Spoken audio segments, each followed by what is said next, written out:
question in 2018 came up in question 11 part B, so it was a nice little short question worth 25 marks. So the first thing they ask us for is an Arrhenius base. So this is one of our definitions from fifth form, and we know that an Arrhenius base is a substance that dissociates in water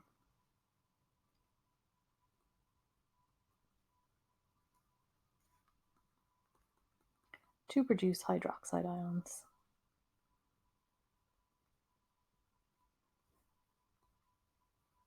Now, why is NH3 considered a Bronsted-Lowry base? Well, we know that a Bronsted-Lowry base is a proton acceptor.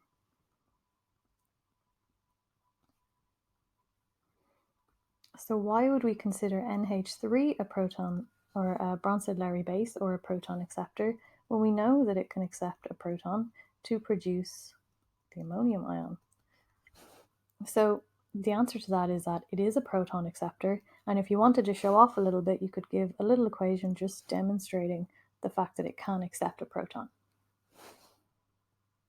Now, then we're asked to calculate the pH of a solution of hydrochloric acid of 0.5 molar. So we know that our pH is equal minus log to the base 10 of the hydrogen ion concentration, and we're told that we've got 0.5 molar hydrochloric acid. Now, hydrochloric acid is a strong acid, so we know that it will fully dissociate to produce H plus and Cl minus ions. So that means that if we have 0.5 molar hydrochloric acid, 0.5 molar hydrogen ions will be produced because that is a 1-to-1 ratio.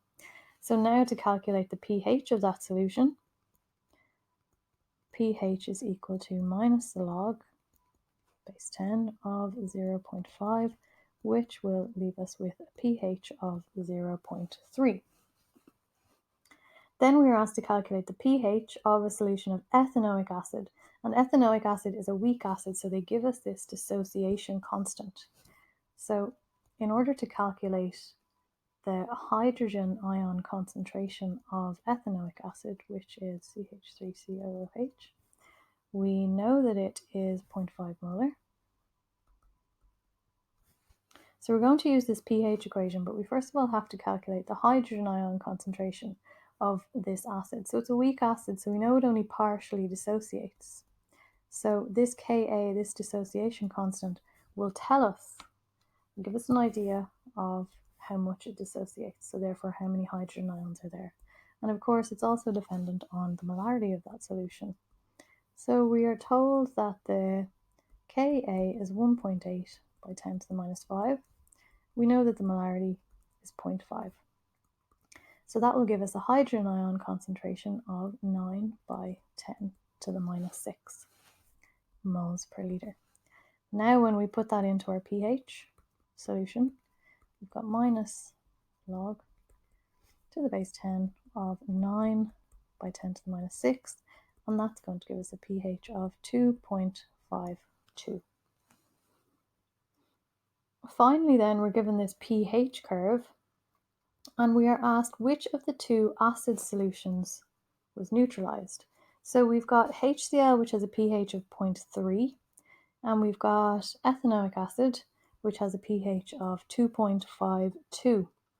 And if we have a look at the start of our pH or of our titration curve, we can see that it starts between approximately at 2.5 of a pH. So that means that it has to have been the ethanoic acid that was neutralized.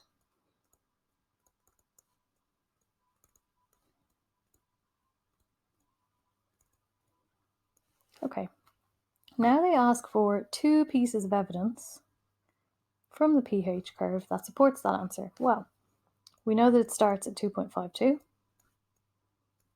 So that's our first piece of evidence.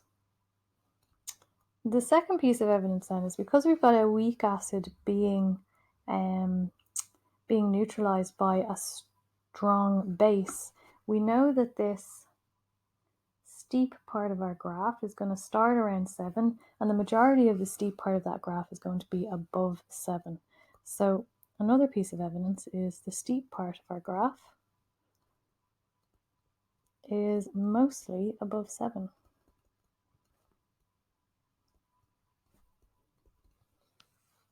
Now the final question, what is the essential property of an indicator used to detect the endpoint?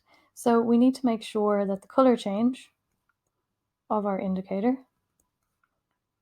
corresponds with the steep part of our graph.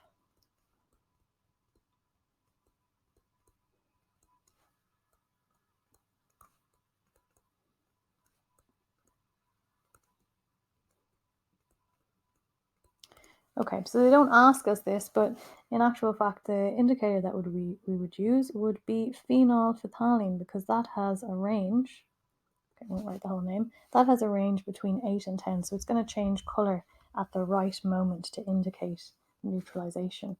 So that was a nice little question, 2018 question 11 part B for acids and bases.